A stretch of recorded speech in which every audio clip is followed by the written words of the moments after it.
Bonjour tout le monde et bienvenue dans le briefing des marchés du lundi 17 janvier 2022. Avant de débuter, je vous laisse prendre connaissance de l'avertissement légal sur les risques.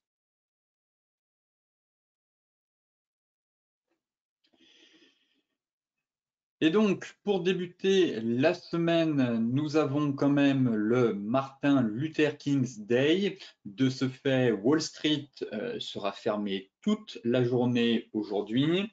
Vendredi, pour rappel, on avait quand même la publication des géants bancaires. Et globalement, les résultats sont bons.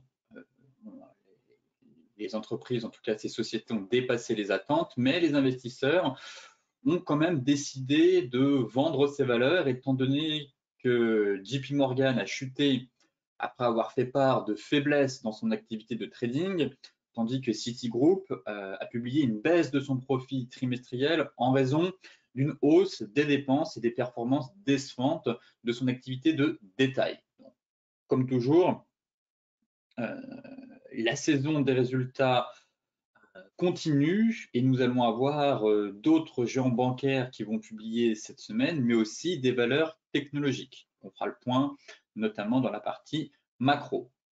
Ce matin, petite surprise sur les marchés. Globalement, les bourses européennes sont bien orientées ce matin en hausse, soutenues justement par les chiffres supérieurs aux attentes de la croissance chinoise et surtout par les mesures prises par la Banque populaire de Chine pour soutenir l'économie nationale. Et donc ça, ça a un peu surpris les marchés, mais de manière positive justement. Publié en début de journée, la croissance du produit intérieur brut de la deuxième économie mondiale a dépassé les attentes au quatrième trimestre pour atteindre 4% sur un an, faisant justement ressortir un PIB en hausse de 8,1% sur l'ensemble de 2021. Ensuite, bien que la hausse du PIB ait été plus importante que prévu au quatrième trimestre, il s'agit de son rythme le plus lent quand même depuis un an et demi. Et la croissance ensuite des ventes au détail, on a eu plus 1,7%, a été inférieure aux attentes en décembre, au rythme le plus lent quand même depuis 2020. Et dans ce contexte, eh bien, la BPC a décidé de réduire son taux de facilité de crédit à moyen terme pour la première fois depuis avril 2020. Donc, une démarche jugée accommodante. Et dans un contexte où on parle de resserrement de politique monétaire, au contraire, ici, on a un assouplissement monétaire de la part de la BPC. Et donc, les marchés qui, bien évidemment, naviguaient dans une politique ultra accommodante depuis maintenant 2 ans, eh bien, ont salué les démarches de la BPC. Comme vous le savez, en raison de la fermeture des marchés américains pour cause de Martin Luther King's Day, la séance devrait globalement rester calme ce lundi. En plus, on n'a aucun indicateur majeur qui figure à l'agenda, aussi bien aux États-Unis qu'en Europe. À mon avis, on a eu un début de flux haussier ce matin suite aux annonces de la BPC, mais on n'a pas vraiment de relais et ça pourrait être une séance assez molle jusqu'à demain avec le retour des investisseurs américains. Enfin, cette semaine, les investisseurs suivront également la réunion de politique monétaire de la Banque du Japon, les données définitives sur l'inflation en zone euro et la publication jeudi du compte-rendu de la dernière réunion de politique monétaire de la Banque centrale européenne. Et tout ça, bien évidemment, dans un environnement toujours porté par la publication des résultats des entreprises. Ici, c'est un graphique qui nous montre justement la performance du S&P avant une première hausse de taux. Encore une fois, ce sont des statistiques, des probabilités, mais toujours intéressant de prendre la température, sachant qu'on a eu un peu des marchés peu compliqué en ce début d'année. On a eu quelques soubresauts, notamment sur le Nasdaq, le S&P aussi, la hausse des rendements d'intérêt, un ton plus hawkish de la Fed, des banques dont Goldman Sachs et JP Morgan qui prévoient maintenant 4 hausses de taux. Bref, un petit cocktail qui a un peu fait tousser les marchés. Mais historiquement, le S&P a tendance en fait à bien se comporter avant la première hausse de taux de la Fed. Donc, comme vous le savez, les opérateurs fin décembre prévoyaient une hausse de taux à partir du mois d'avril, et au vu du contexte économique et des interventions de plusieurs membres de la Fed au cours des précédentes semaines, finalement, la première hausse de taux devrait avoir lieu au mois de mars. Mais comme je vous le disais, le S&P a tendance à bien se comporter, et effectivement, sur un mois, on a en moyenne une performance de 2,1%, 4,4% sur 3 mois et 1,8% sur 6 mois. Donc, pour l'instant, les marchés ont les reins suffisamment solides pour encaisser, comme le résume ce graphique, une première hausse de taux. Bien évidemment, on verra tout au long de l'année comment vont se comporter les marchés avec notamment la réduction du bilan de la Fed à venir. Mais pour l'instant, une hausse de taux ne devrait pas créer d'accident sur les marchés. Au contraire, le S&P enregistre une performance une performance assez positive, j'ai envie de dire. Par contre, on verra pareil comment évolue l'inflation. Est-ce qu'on a fait un pic récemment là au mois de janvier? Et si ce n'est pas le cas et qu'on doit procéder à 3 voire 4 hausses de taux, comme vous le savez, les marchés risquent peut-être d'opposer de la résistance. Mais en tout cas, à court terme, selon ces statistiques, le S&P devrait enregistrer une performance positive pour les semaines, voire même les mois à venir. Comme je vous le disais, saison des résultats aux États-Unis. En Europe, on a quelques résultats, notamment pour le SBF 120, mais surtout pas des grosses valeurs, pas des gros bulldozers, très clairement, pas du LVMH, pas du Total. Quelques valeurs, ce sera intéressant à partir de la semaine prochaine en Europe. Mais ici, la saison des résultats se poursuit outre-Atlantique, et donc, encore une fois, pas mal de bancaires, notamment avec Morgan Stanley, mercredi, Bank of America, Goldman Sachs aussi. C'est une valeur au sein du Dow Jones. Donc là, pareil, ça pourrait créer un peu de volatilité sur le Dow Jones à partir de mardi avec Goldman Sachs. Ensuite, nous avons Procter & Gamble. Ça aussi, c'est du Dow Jones. C'est une valeur au sein du Dow Jones. Et United Health Group, pareil, valeur au sein du Dow Jones. ASML, pareil, c'est pas une valeur qui compose l'indice Dow Jones, mais ça reste quand même une valeur, une grosse valeur, très clairement. Donc, Goldman Sachs, ASML, United Health, Procter & Gamble, les bancaires. Et ensuite, bon, quelques valeurs, notamment l'aérien ici avec American Airlines, mais globalement surtout focus sur les valeurs technologiques, étant donné que le Nasdaq a pas mal tangué au cours des dernières séances. Curieux de voir comment vont réagir les opérateurs après la publication des résultats des valeurs technologiques. Donc, la première à se lancer, ce sera Netflix, jeudi. Et ensuite, la semaine prochaine, ce sera très chargé. On aura Microsoft, normalement, Apple et sûrement Amazon. En tout cas, la saison des techs démarre jeudi, mais on aura vraiment beaucoup de publications de la part des fondman à venir à partir de la semaine prochaine. Bon, en tout cas, pareil, ça va permettre toujours de prendre la température. On est un peu sur le fil du rasoir sur le Nasdaq. Est-ce qu'on a fait un creux et il tente de se relancer, ou au contraire, les opérateurs vont peut-être prendre des bénéfices à la suite de la publication des résultats, auquel cas on risque d'amorcer une correction plus profonde sur l'indice américain, pénalisé, comme vous le savez, par la hausse des rendements obligataires, notamment du taux à 10 ans américain. Côté technique, balle au centre pour le CAC 40. Globalement, ça tient. On a fait la clôture hier vendredi à 17h30, mais on a eu une belle clôture derrière sur les futurs. On fera le point très rapidement sur le Dow Jones, étant donné que l'indice américain est fermé.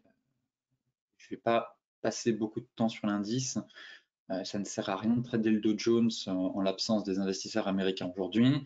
Néanmoins, juste pour vous montrer la clôture qui était quand même assez pertinente, et comme d'habitude, les US nous ont fait un joli contre-pied en fin de séance, et ça a permis, notamment sur les futurs, de relancer, de sauver un peu ce niveau de support.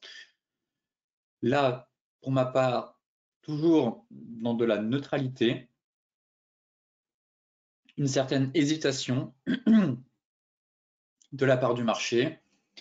Ce qui va m'intéresser maintenant pour affiner le plan, ce sera toujours l'unité de temps horaire et le sentiment qu'on est dans un range en fait. Vous voyez, on a un gros range ici, 7111, 7250. Actuellement, on est sur le milieu de range. On tente en tout cas de reconquérir ce niveau de résistance qui était notre ancien support. Actuellement, c'est bon. Auquel cas, si on est dans une stratégie de trading range, l'objectif serait d'aller chercher dans un premier temps les 7250. Et si on casse ce niveau, alors ça deviendra vraiment intéressant car on aura un fameux double creux et là je viserai donc le comblement du gap ici en TP1 et en TP2, j'espère toujours une dernière vague de hausse à 7500. Ça reste mon objectif. Rallier la borne haute de ce canal haussier. Alors effectivement, ici, la bougie n'était pas terrible en données hebdomadaires, puisqu'on est repassé sous la zone, avec un peu cette étoile filante et cet avalement. J'attends vraiment d'affiner en données horaires. Si on casse effectivement la borne basse du range, dans ce cas-là, je passerai vendeur pour aller chercher en TP2 le plat Tenkan et en TP1, donc là c'est 7022 et en TP1 7065. Voilà. Voilà le range de la neutralité, comme je vous le disais, souvent entre Tenkan et Kijun, et là on a un range. Donc si on casse, si on a une bougie daily qui me casse ma Tenkan, je pense qu'il faudra de nouveau chercher des achats. On aurait un joli double creux, ça permettrait de venir combler le gap en TP1 et en TP2 d'aller chercher l'objectif de notre triangle. Pour l'heure, indécision de la part du marché et vraiment affiner votre graphique en données horaires et trader le range. Achat en bas, vente en haut, et si ça casse, si on a une des deux bornes qui casse, eh bien, on prendra position dans le sens du flux pour accompagner le mouvement directionnel. Donc à la baisse, TP1, TP2, et en cas de hausse, TP1, TP2. Le DAX, c'est exactement la même chose. On a du mal, il est un peu plus robuste, mais pareil, on est dans un range en fait ici. De nouveau, alors je vais quand même regarder la bougie hebdomadaire avant. Pas d'alerte sur la bougie hebdomadaire, je trouve. Pour moi, on a toujours un setup de long terme, enfin, peut-être pas de long terme, mais de moyen terme qui est toujours confirmé, à savoir l'avalement haussier couplé à une cassure Tenkan-Kijun dans le sens du flux. Donc voilà pourquoi je garde quand même un biais haussier à moyen terme et je me dis qu'on pourrait aller chercher la borne haute. Globalement, c'est le biais que j'ai sur tous les indices.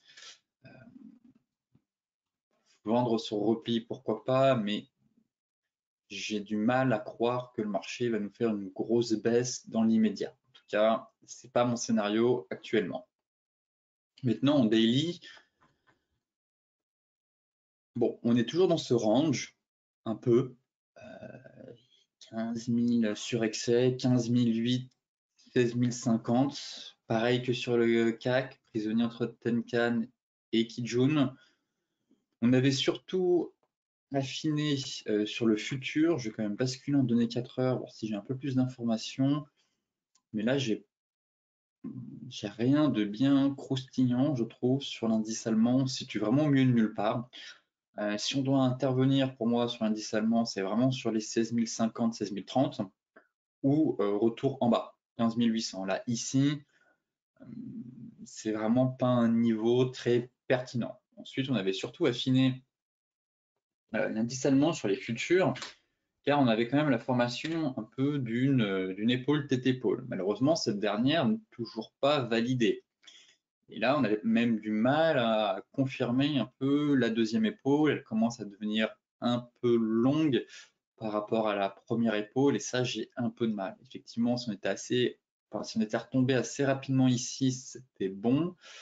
Mais là, par rapport à la taille de la première épaule, cette deuxième épaule, si on continue en fait à végéter comme cela, j'ai bien peur qu'il faille annuler en fait cette épaule tête-épaule. Pour l'heure, comme je vous le disais, une zone clé, on a une belle zone de polarité à 15 008. Là, pour moi, on se situe un peu au milieu de nulle part. On est au-dessus de la résistance intermédiaire, juste ici. Je chercherais plutôt des achats sur signal si elle n'est pas validée ici, dans l'optique de me dire qu'on est potentiellement sur un range. Et dans ce cas-là, achat ici pour viser TP1, TP2 ou vente en haut. Voilà. Mais là, le sentiment avec ce nuage qui se met vraiment à plat, qu'on est sur un milieu de range. On a un gros range qui est en train de se former, qu'actuellement on est sur le milieu de range, et comme vous le savez, généralement, on évite de trader le milieu de range, on attend soit un retour sur la borne basse, soit un retour sur la borne haute. Donc là, je préfère laisser soit le DAX remonter vraiment, soit revenir sur un niveau de support, et ici on fera le point en fonction de la tête des bougies pour savoir si oui ou non cette zone va céder, ou au contraire, plutôt propice à une nouvelle rotation complète des prix vers la borne haute. Le Dow Jones, mais très rapidement, comme je vous le disais, s'est fermé aujourd'hui à Wall Street. Belle réaction une nouvelle fois de l'indice sur la borne basse de son triangle. Là, je suis en données 4 heures. En fait, on est dans un range. Ici, on a un gros range entre 35 630 et 36 500. Vous allez le voir sur les futurs. Encore une fois, les acheteurs se montrent présents. On a fait beaucoup d'incursions sous notre oblique, une fois ici, 2 fois, 3 fois, on n'a pas réussi à casser Tenkan ni M50, et finalement on a clôturé pile poil sur l'oblique, au-dessus de l'oblique. Donc pour l'instant, le triangle, bon, il perd un peu en pertinence, mais en soi, il n'est pas invalidé. On a pas eu une grosse clôture sous Tenkan, sous MM50. Pour l'instant, ça tient. Je garde toujours un biais haussier. On a une belle zone intermédiaire, apparemment ici 35 630 qui a quand même bien fonctionné. Les acheteurs, on voit qu'ils se manifestent vraiment sur cette zone. On fera le point sur les futurs. En données weekly, pour moi, ce setup ici n'est toujours pas invalidé, mais je m'attends à plus de hausse. Là, on a fait à peine 900 points, c'est pas non plus 35 580. Ouais, à peu près 900 points. C'est pas horrible, mais je m'attends vraiment à une vraie jambe de hausse. Là, on n'a pas eu d'accélération haussière. Maintenant, si on bascule sur les futurs, bon, légère hausse ce matin. Éviter de trader le Dow Jones, étant donné qu'il n'y a pas de flux. Ce sera uniquement piloté par les algos. Donc, aucun intérêt vraiment de prendre des trades sur le Dow Jones, je trouve, étant donné qu'on a un marché drivé par les algos en l'absence des investisseurs américains. Comme je vous le disais, la zone a plutôt bien réagi encore une fois. Ici, là, on est de nouveau sur la zone et j'ai le sentiment qu'on est dans un range en fait. Voilà, on a un range entre deux zones. Avec cet oblique qui fait quand même le job, mais voilà où il faut intervenir sur le Dow Jones. 36 400, 35 540. Là, on a des belles zones.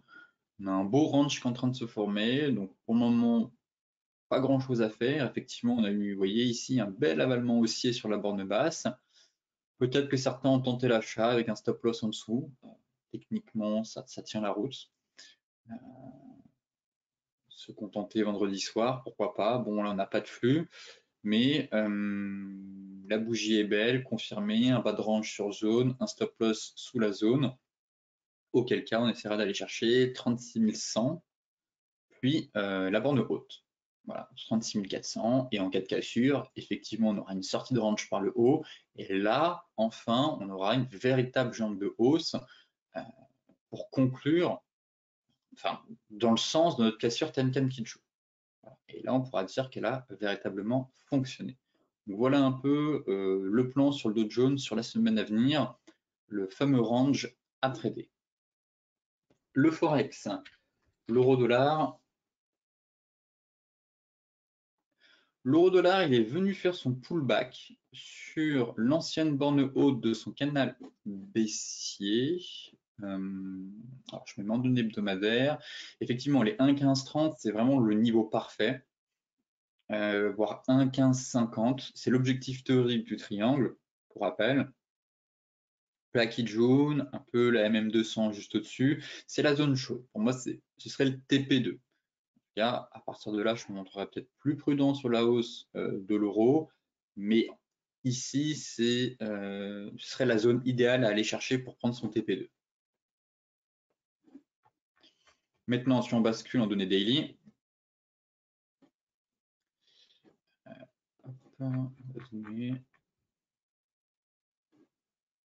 voilà. Donc, canal baissier, cassure par le haut, prise de bénéfice ici vers les 1,1460, TP1, pullback. Donc là, remontez votre stop à break-even. Normalement, c'est déjà fait pour celles et ceux qui étaient rentrés mercredi ici. Ou sinon, encore une fois, vous laissez votre stop en dessous, vous avez fait un TP1, vous remontez un peu votre stop et votre TP1 finance votre stop loss. Car si vous jugez que c'est un peu râler pâquerette ici votre stop loss et que vous avez peur de vous faire sortir, dans ce cas-là, remontez le stop loss un peu et vous partez du principe que votre TP1 va financer le stop loss au cas où s'il serait touché. En tout cas, s'il est touché, au moins votre stop loss est financé par votre TP1. À vous de voir, encore une fois, je vous donne des indications concernant la gestion des risques. Maintenant, on est sur un pullback. La cible et l'objectif théorique, comme je vous le disais, c'est 1,1550, 1,1530. En données 4 heures, bon, on a notre plaquette jaune, on a retracé à mon avis quasiment les 50% de la hausse. Bon, bah à vous de voir, soit vous remontez votre stop à break-even ici, sous le plat Tenkan. J'aurais quand même aimé que la moyenne mobile 50 remonte un peu plus. Comme ça, on met le stop sous la Kijun, pardon, et sous la MM50. Voilà. Mais à vous de voir. À vous de voir. Pour le moment, je passe pas baissier. On a buté sur la première résistance. La zone de vente qui m'intéresse, ça reste quand même les 1,1530. Pour l'heure, les acheteurs gardent la main. On a eu un gros repli, mais pas de dégradation de la reprise haussière. Voilà, on aura une dégradation de la reprise haussière si on réintègre le canal et qu'on casse notre Kijun. Pour l'heure, gestion du risque, on remonte les stops, ou on finance le stop loss et on essaye d'aller chercher les 1,1530. Le GBP USD. Le GBP USD se porte bien. L'objectif reste toujours les 1,3810. Ici, on peut même mettre une oblique, vous voyez, intermédiaire, qui passe par tous les plus bas. Est-ce que j'ai un canal? Ouais, ce serait un biseau plutôt. Dans ce cas-là, tac. Mais on a une belle droite de tendance. On est sur zone en fait. Je vais repasser en données hebdomadaires pour que ce soit plus clair. Voilà, on a une zone juste ici de prix.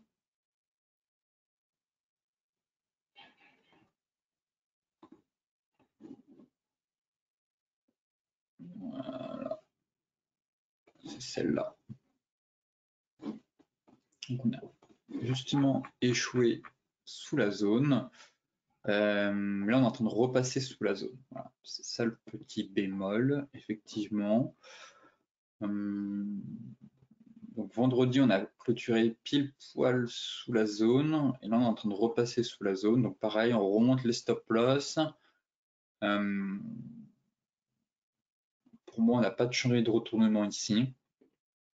Et comme je vous le disais, on a notre oblique qui vient un peu coiffer les prix ici. Donc ça tient. On a fini en données 4 heures. Donc là, on est repassé sous la zone. Ici, on a notre oblique qui passe par tous les plus bas. Donc à surveiller. pourquoi pas remonter, soit vous laissez votre stop loss tel quel, soit vous décidez de remonter votre stop. À vous de voir encore. Pour l'instant, ça reste haussier, des plus bas et des plus hauts de plus en plus haut. Mais il faudrait faudrait pas qu'on enfonce notre petite jaune. On pourrait potentiellement aller chercher la M50, mais il faudrait pas qu'on aille plus bas. Sinon, ce serait vraiment un échec sous la zone. Là, on est prisonnier entre Tenkan, Kijun, donc neutralité. Mais derrière, si on reparvient à casser ce niveau, voilà, l'objectif final pour moi serait d'aller chercher les 1,38 sur cette paire. L'AUD USD. Alors l'AUD USD, je l'attendais plus haut, mais quand je vois la bougie que le marché a fait hier vendredi, j'ai très envie de mettre en place un plan vendeur. De nouveau, échec sur les 50%. Et là, on va pas se mentir, mais celle-là est magnifique. Étoile du matin Doji. Donc là, on a vraiment un magnifique pattern de retournement sur zone, encore une fois, comme ici. Celui-là avait donné quand même quelques pips. Je l'attendais plus haut. Je pensais qu'avec la bougie de mercredi, on allait chercher ma zone. Finalement, ça cale. Et vendredi, bougie flux directionnel et étoile du matin Doji. Bon, j'ai très envie de mettre en place un plan vendeur. Après, le ratio mettant son stop au-dessus, c'est pas terrible. Il faudrait qu'on casse au moins le bas du canal. Essayer de l'attraper sur un rebond dans ce cas-là. Là, ce qui m'embête, c'est qu'on est sur un niveau de support, donc autant attendre la cassure. Si ça casse, on vend et on place le stop au-dessus. Sinon, affiner le point d'entrée et espérer un rebond. On est sur zone, un rebond pour vendre, avoir un meilleur ratio. Ça, si on retombe ici, on a de la marge. Et derrière, si on sort par le bas du canal, et bien de nouveau, TP1, TP2. Voilà. Là, j'ai l'impression vraiment qu'on a eu un bull trap ici. On a un range en fait qui est comme cela. Et qu'on est sur le milieu de range. Voilà. Pour moi, on a une fausse cassure par le haut, doji, bougie flux, étoile du matin, étoile du soir, doji. Étoile du soir, oui, pas étoile du matin. Étoile du soir, doji. Et maintenant, on est sur le milieu de range, mais ça sent le bull crap. Et bon, ce qui m'embête, c'est que les investisseurs américains soient absents, donc on va pas avoir beaucoup de volatilité à mon avis. Mais l'idéal, ce serait d'avoir un rebond, tenter de vendre avec un stop au-dessus des plus hauts, chercher son TP1 ici, bas du range, mettre son stop à break-even, et si ça casse, viser de nouveau les 0,7330. Voilà en tout cas un plan qui va m'intéresser cette semaine sur l'AUD USD. Mais là, c'est trop tôt on est sur zone, donc autant avoir un rebond plutôt que vendre le support. Donc, sinon, on attend la cassure du support. Mais vendre le support hors de question. Voilà. L'idéal, ce serait vraiment d'essayer d'attraper la UD-USD sur rebond Tenkan, voire Kijun. L'USD CAD suivi du plan, mais normalement Cédric a dû faire le suivi, comme je vous le disais. Moi, je l'avais repéré un peu tard, cette configuration. Peut-être que certains ont tenté de revendre sur le pullback. Ici, c'était encore possible, effectivement. Je sais que Cédric l'avait repéré avant l'épaule tête épaule. Maintenant, on est venu taper notre oblique. Donc, si vous êtes rentré suffisamment tôt, bon, vous avez peut-être vu l'oblique, pris un TP1 ici sur l'oblique. Vous voyez qu'on est venu la chercher. Donc, c'était ce qu'il fallait faire, très clairement. Ce serait dommage d'avoir un contre-pied de remontée. Donc, celles et ceux qui ont vendu ici ont pris un TP1 ici, j'espère, peuvent quasiment mettre le stop loss à break-even. Et maintenant, on espère une cassure par le bas de cet oblique. Car si on casse l'oblique, effectivement, on devrait accélérer et venir chercher notre objectif historique à 22,80. Pour les autres, celles et ceux qui ont vendu sur le pullback ici, bon, c'est un peu tôt pour mettre ABE. Et pareil pour prendre du coup, si vous avez vendu de nouveau sur le rebond, vous n'avez pas pris de TP1. Donc là, autant laisser le stop loss tel quel par ici et laisser le marché décider de la direction dans laquelle il va évoluer dans les prochains jours. Bon, on a une belle oblique, c'est le seul obstacle, elle est MM200. Pour l'instant, je trouve que ça reste baissier. En données 4 heures, c'était plutôt un rebond, c'est en train de retomber. Pas de divergence, pas de grosses bougies flux qui pourraient, si on a eu la divergence, ça a permis le rebond derrière, mais c'est vite retombé. Donc pour l'heure, ouais, ça peut être intéressant de surveiller.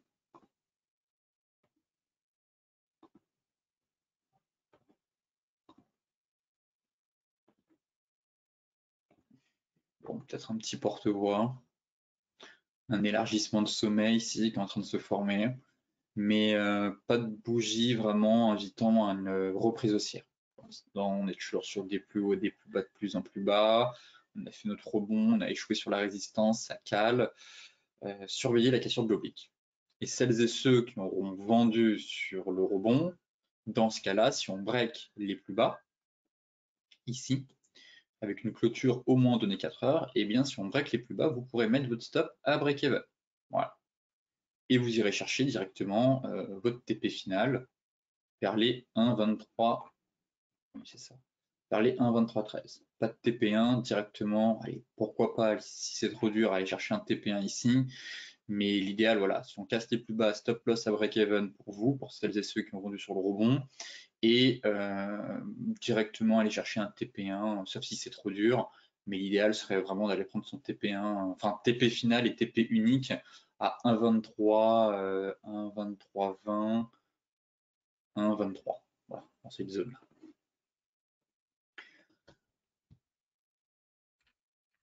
Le gold.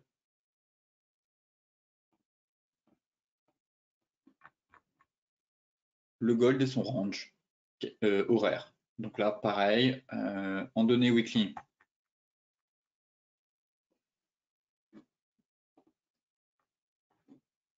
Bon, la bougie est verte, mais elle n'est pas non plus, elle ne montre pas non plus une énorme force acheteuse, clairement, ou un énorme flux qui est en train de se mettre en place. Bon, c'est un point. Le gold a clôturé sur une note positive, je dirais. On est repassé au-dessus du nuage, au-dessus de la Tenkan, mais c'est les 1830. Voilà. Ça reste les 1830 toujours qu'il faut travailler. Maintenant, en données daily, bon bah là, je vais zoomer un peu. En données daily, c'est la même chose. 1830. Voilà. Pour moi, si on casse ce niveau, plan à l'achat, stop loss sous les plus bas, pour aller chercher 1850 et 1906. Voilà, ça c'est le plan, il n'a pas changé. Si on retombe, eh bien derrière, on met à profit les niveaux de support 1795, 1800. Maintenant, si on affine, pour moi, on est toujours dans un range. Voilà, on a un énorme range et on évolue dans un range à l'intérieur d'un range, à savoir un range horaire. Là, on a notre range 4 heures. Et maintenant, on a notre range horaire à l'intérieur du range 4 heures. Voilà. Donc là, la stratégie est assez simple. Achat en bas, vente en haut, si vous le voulez. Pour ma part, pas très à l'aise avec les ventes en haut de ce range. Bon, peut-être que j'ai un biais, mais j'ai l'impression qu'on va sortir par le haut de ce range. Donc plutôt des achats sur la borne basse, là pour le coup. Là, on est au milieu du range, donc rien à faire. Si le marché retombe, il faudra chercher de nouveau des achats. Ne pas prendre de TP1, très clairement, viser tout de suite la borne haute et voir si ça casse. Même pas prendre un TP1, j'ai envie de dire, sauf si bougie de retournement. Mais en fait, là, le ratio serait tellement bon si on casse la borne haute que ce serait vraiment voilà, dommage de prendre un TP1, sachant qu'il y a une probabilité qu'on casse par le haut et vous aurez un super ratio. Donc, neutre, vente, c'est pas interdit, mais attention, je préfère chercher des achats pour le coup. Si vous n'êtes pas à l'aise avec la stratégie de trading range, vous attendez la cassure des 1830 avec un stop loss sous les plus bas. Dans le cas contraire, un retour ici, changer de retournement, On espère une nouvelle rotation des prix et on surveillera la réaction des prix ici. Si ça commence à devenir fébrile, à manquer de carburant, on prendra un TP1. Si au contraire on empile les bougies vertes et qu'on casse, pas de TP1, on remonte le stop et on va chercher directement les 1850. Voilà le plan de la semaine sur le gold. Le Brent. On a eu une magnifique clôture. Voilà. Rien à dire, c'est magnifique. Le TP1, enfin le TP2 voilà, était largement atteint. Je vous disais de garder un reliquat au cas où on irait chercher les 90. Et là, ça semble bien parti. Vous voyez que la bougie verte ici hebdomadaire, clôture au-dessus des précédents plus hauts.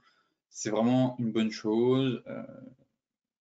Voilà, on a eu la caisse sur Tencent Kijun a parfaitement fonctionné avec réintégration du range. On était rentré ici, on a pris plusieurs TP entre temps. L'objectif final pour moi c'était les 85-50, mais je vous disais de garder un reliquat. Si on casse, on peut aller chercher les 89-90. Effectivement, quand je vois la bougie de vendredi, elle est juste sublime ici. Belle bougie flux, directionnelle, impulsive. On fait le pullback.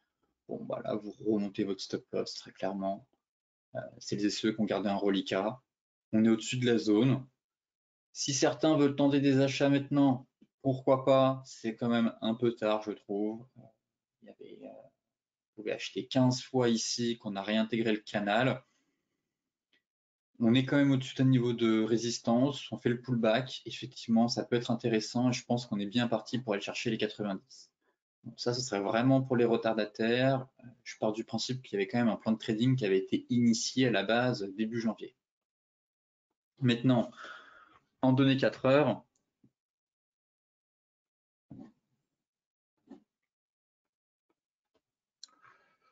on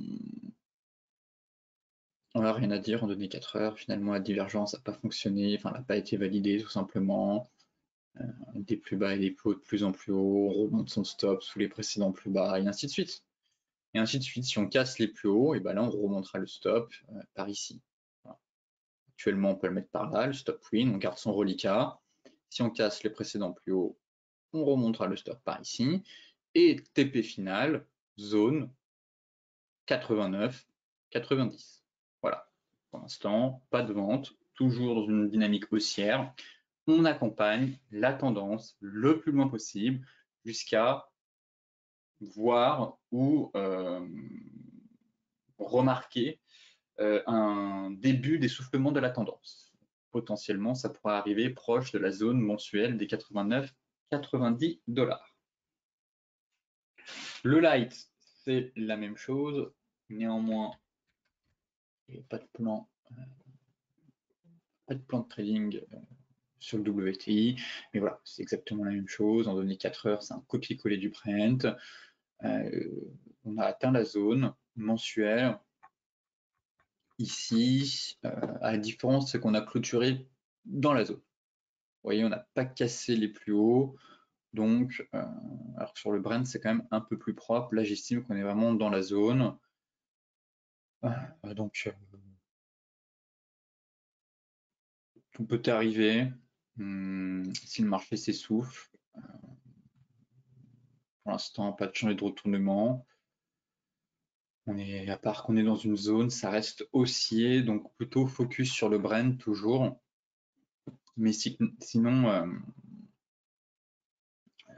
ça reste la même chose. Des plus bas, des plus hauts, de plus en plus haut.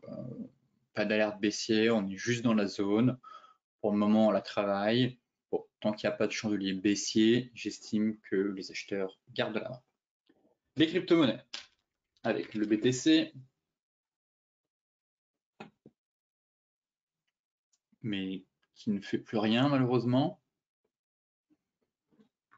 Avec une clôture weekly aussi fragile que le BTC actuellement. Sur un doji, bon, on a une oblique haussière qui soutient les cours, comme toujours. Mais j'aimerais qu'on casse des résistances en fait. Et tant qu'on ne casse pas des résistances, à court terme, les vendeurs gardent la main. Toujours baissier, donc. Dans un range.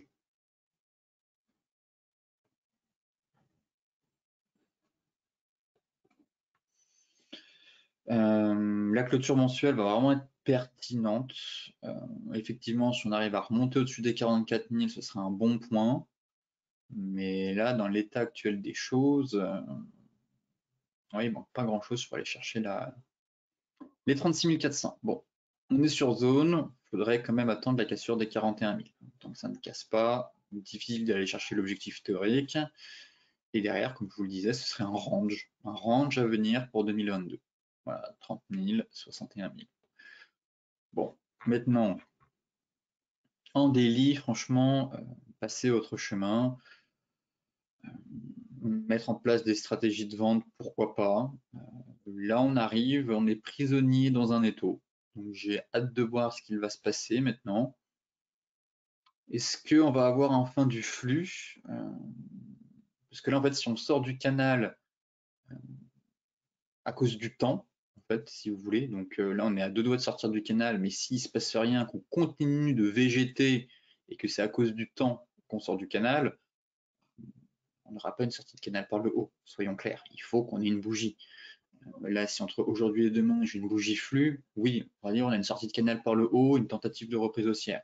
Si ça reste comme ça à plat, bon, on aura une sortie de canal, mais due à cause du temps, en fait, et pas à cause d'un mouvement directionnel de la part des acheteurs ou des vendeurs si on enfonce le support. Donc là, pour moi, on est sur un niveau, rien à faire. Pourquoi pas en trading tenter des achats si on retourne vers la zone des 41 000 $? Effectivement, c'est pas interdit, à protéger très rapidement, mais j'aimerais bien qu'on ait enfin une réaction du marché. On casse les 41 000 et on va chercher les 36 000, ça c'est clair, voir la borne basse du canal. Si ça tient et qu'on arrive à faire un double creux, dans ce cas-là, je m'intéresserai de nouveau au BTC si on casse une résistance, en fait, tout simplement. Car pour l'heure, de nouveau dans un range, ici assez léthargique. Donc rien à faire, sauf intervenir sur des niveaux clés avec signal. J'espère que d'ici la fin de la semaine, on aura un peu d'action sur le BTC.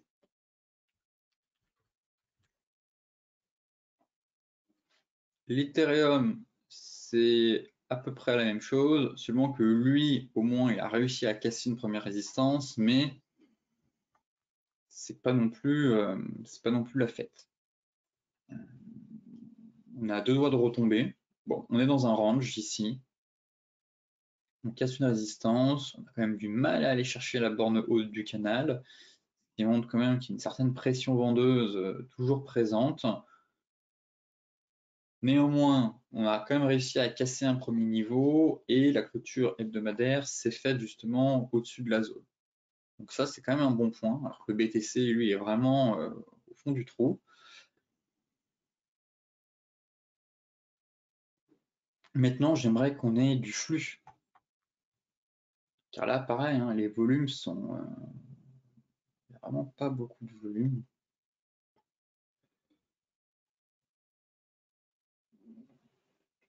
Ouais.